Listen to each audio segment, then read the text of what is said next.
तो आज मैं आपको एक अनोखी रहस्यमय कहानी सुनाऊंगा। अगर आप चैनल पर नए हैं तो अभी सब्सक्राइब कर ले, क्योंकि यह मेरा दूसरा नया चैनल है। तथा कहानी पूरा देखे, अंत में एक अनोखा रहस्य छुपा है। धन्यवाद। तो सुनिए। एक अति व्यस्त और कोलाहलपूर्ण नगर था, जिसका नाम था वाग्मिता, बातचीत का नगर। यहाँ के लोग बहुत वाचाल था और हर बात को जोर शोर से कहकर ही अपना महत्व साबित करना चाहते थे।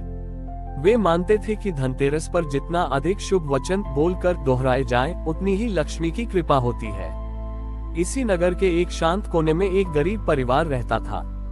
परिवार में एक युवा कारीगर था, जिसका नाम था मौनव्रत। मौनव्रत जन्म से गूंगा नहीं था, पर वह अत्यधिक बोलने के इस माहौल से दुखी होकर हमेशा मौन धारण किए रहता था। वह केवल अत्यंत आवश्यक होने पर ही बोलता था। मौनव्रत का पड़ोसी था बड़बोला, एक अत्यंत धनी व्यापारी जो हर बात को 13 बार दोहराता था। उसका मानना था कि 13 बार लक्ष्मी का नाम लेने से 13 गुना धन आता है। धनतेरस का दिन आया। बड़बोला ने सुबह से ही अपने घर के बाहर लाउड स्पीकर लगवा दिया और लक्ष्मी मंत्रों को 13 बार अत्यंत तेज आवाज में दोहराना शुरू कर दिया। उसका घर शब्दों के कोलाहल से गूंज रहा था। मौनव्रत की पत्नी ने चिंतित होकर कहा, स्वामी, बड़बोला ने फिर शोर मचाना शुरू कर दिया है। लोग मानते हैं कि तेज आवाज में शुभ वचन दोहराने से ही लक्ष्मी प्रसन्न होती है। आप तो हमेशा चुप रहते हैं, हम क्या करें? मौनव्रत ने कागज पर लिखा, प्रिय, लक्ष्मी को कोलाहल नहीं, श्रद्धा की ध्वनि पसंद है। आज मैं एक विशेष मौन संकल्प लेता हूँ। मौनव्रत ने अपनी सबसे प्रिय वस्तु, अपनी छोटी सी तुरही शंख जैसी ली, जिसे वह केवल एकांत में बजाता था। उसने उस तुरही को 13 बार जल से साफ किया और उसे अपने हृदय के पास रखकर रात भर मौन ध्यान किया। उसका संकल्प था कि वह अपनी सारी ऊर्जा को अपने हृदय में केंद्रित करेगा और लक्ष्मी का नाम श्रद्धा और मौन कर बड़ी ही सबसे शुद्ध ध्वनि से जपेगा। रात गहरी हुई। माता लक्ष्मी, कुबेर और धनवंतरी देव वाग्मिता नगर में प्रवेश कर रहे थे। बड़बोला के घर के पास पहुंचते ही लक्ष्मी जी ने अपने कान बंद कर लिए। कुबेर जी ने कहा, देवी, ये कैसा शोर है? यहाँ तो लक्ष्मी का नाम केवल दिखावे और अहंकार से उच्चारित हो रहा है। इन शब्दों में कोई शक्ति नहीं है। धनवंतरी देव बोले, अत्यधिक कोलाहल मन के स्वास्थ्य को बिगाड़ता है। ये शब्दों का प्रदूषण है। तीनों देवता बड़बोला के घर से दूर मौनव्रत की शांत झोपड़ी की ओर गए। जैसे ही वे पास पहुंचे, उन्हें एक अद्भुत मौन की गूंज सुनाई दी। यह कोई भौतिक आवाज नहीं थी, यह मौनव्रत के हृदय से उठने वाली श्रद्धा और समर्पण की शुद्ध ऊर्जा थी। माता लक्ष्मी उस मौन की ध्वनि से अत्यंत प्रभावित हुई। उन्होंने देखा कि मौनव्रत अपनी तुरही को हृदय से लगाए हुए मौन में लीन है और उसके हृदय से 13 गुना पवित्रता का प्रकाश निकल रहा है। है लक्ष्मी जी ने उस तुरही को स्पर्श किया। तुरही तुरंत एक दिव्य शब्द कलश में बदल गई। माता लक्ष्मी ने मौनव्रत से कहा, वत्स, तुमने सिद्ध कर दिया कि शब्दों का धन केवल जोर से बोलने में नहीं, बल्कि श्रद्धा और मौन में की गई एकाग्र साधना में है। तुम्हारे मौन की ध्वनि बड़बोला के तेज कोलाहल से 13 गुना अधिक शक्तिशाली है।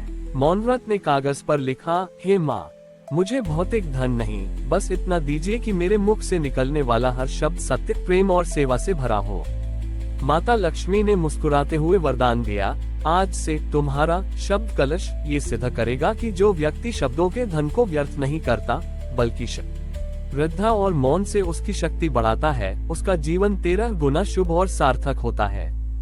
इस घटना के बाद बड़बोला ने अपने लाउड स्पीकर उतार दिए और मौनव्रत का शिष्य बन गया। उसने सीखा कि मौन में ही असली शक्ति है और शब्द एक अमूल्य धन है, जिसका उपयोग बहुत सोच समझकर करना चाहिए। वाग्मिता नगर में धनतेरस की एक नई परंपरा शुरू हुई। लोग अब शोर मचाने के बजाय धनतेरस की रात 13 मिनट का मौन संकल्प लेते थे, ताकि वे अपने भीतर की श्रद्धा की शुद्ध ध्वनि को सुन सके और अपने शब्दों के धन का सदुपयोग कर सके। मौनव्रत अब मौनमुनि के नाम से विख्यात हो गए थे। उनके पास मौजूद दिव्य शब्द कलश, जो उनकी तुरही से बना था, वाग्मिता नगर की सबसे पवित्र धरोहर बन चुका था। ये कलश इस बात का प्रतीक था कि अतिशयोक्ति और कोलाहल से अधिक मूल्य मौन और श्रद्धा की शुद्धता का होता है। बड़बोला, जो अब विनयवक्ता कहलाता था, मौनमुनि का मुख्य शिष्य बन गया। उसने अपनी पिछली वाचालता का प्रायश्चित करने के लिए नगर के हर चौराहे पर मौन पाठशाला स्थापित की। इन पाठशालाओं में लोगों को सिखाया जाता था कि बोलने से पहले अपने शब्दों को मौन की कसौटी पर कैसे कसना है। एक धनतेरस पर मौनमुनि ने नगर के सभी निवासियों को शब्द कलश के पास इकट्ठा किया। उन्होंने कहा, हे नगरवासियों, शब्द कलश में जो शब्द धन है वह अनंत है। आज हम इस धनतेरस को वाणी के अमृत योग के रूप में मनाएंगे। मौनमुनि ने घोषणा की, आज से शब्द कलश का उपयोग 3 संकल्पों के लिए होगा जो वाणी को 13 गुना पवित्र बनाएंगे। तारांकन 13 मिनट का मौन। हर दिन अपने काम शुरू करने से पहले 13 मिनट का मौन रखें ताकि आप अपने हृदय की श्रद्धा की ध्वनि सुन सकें। तारांकन शब्दों का दान। यदि आप किसी को 13 शुभ प्रेरणादायक शब्द बोल सकते हैं तो वह दान करें, पर झूठी प्रशंसा या निंदा के 13 शब्द बिल्कुल न बोलें।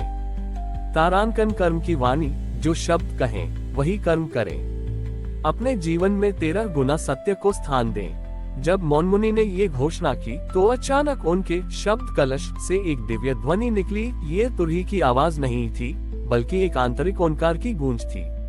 ठीक उसी क्षण आकाश से सप्तर्षियों में से एक महान ऋषि प्रकट हुए, जो शब्द ब्रह्म के ज्ञाता माने जाते थे। ऋषि ने मौनमुनि को गले लगाया और कहा, पुत्र, तुमने वाणी के अमृत योग की स्थापना की है। तुमने सिद्ध कर दिया कि धनतेरस पर शब्द धन का महत्व कितना है। ऋषि ने समझाया, त्रयोदशी तिथि 13 का गहरा अर्थ शब्द ब्रह्म से जुड़ा है। 13 का अंक आध्यात्मिक रूप से पूर्णता की ओर संक्रमण को दर्शाता है। जब व्यक्ति अपने शब्दों को मौन की शक्ति से शुद्ध कर लेता है तो वह सामान्य वक्ता से पूर्णता की ओर संक्रमित साधक बन जाता है। ऋषि ने मौन व्रत को वरदान दिया, तुम्हारे शब्द कलश के स्पर्श से आज से हर वह व्यक्ति जो इन नियमों का पालन करेगा उसे उसकी वाणी में सत्य और सिद्धि प्राप्त होगी। उसका हर शुभ वचन 13 गुना अधिक फलदायक होगा। इस रहस्योद्घाटन के बाद वाग्मिता नगर में धनतेरस का स्वरूप पूरी तरह बदल गया। लोग अब केवल शोर शराबा नहीं करते थे। धनतेरस की रात पूरा नगर 13 मिनट के पूर्ण मौन में डूब जाता था। इस मौन के बाद लोग एक दूसरे को केवल 13 शुभ और सच्चे शब्द बोलकर बधाई देते थे। विनय वक्ता बड़बोला ने उस दिन अपनी सबसे बड़ी उपलब्धि बताई। उसने 1 वर्ष में जानबूझकर एक भी झूठ या निंदा का शब्द नहीं बोला था। इस प्रकार मौनमुनि की कथा ने ये सिद्ध किया कि धनतेरस पर सबसे बड़ा धन हमारा शब्द है। जब हम अपने शब्द धन का मौन, सत्य और श्रद्धा से सृजन करते हैं तो हम केवल समृद्धि नहीं बल्कि अपने जीवन में पूर्णता का अमृत योग प्राप्त करते हैं। धनतेरस का शब्द धन हमें सिखाता है कि मौन की शक्ति का उपयोग करके हमें अपने शब्दों को 13 गुना पवित्र बनाना चाहिए। वाणी की पवित्रता ही हमें सत्य और सिद्धि की ओर ले जाती है, जो सभी भौतिक धनों से श्रेष्ठ है।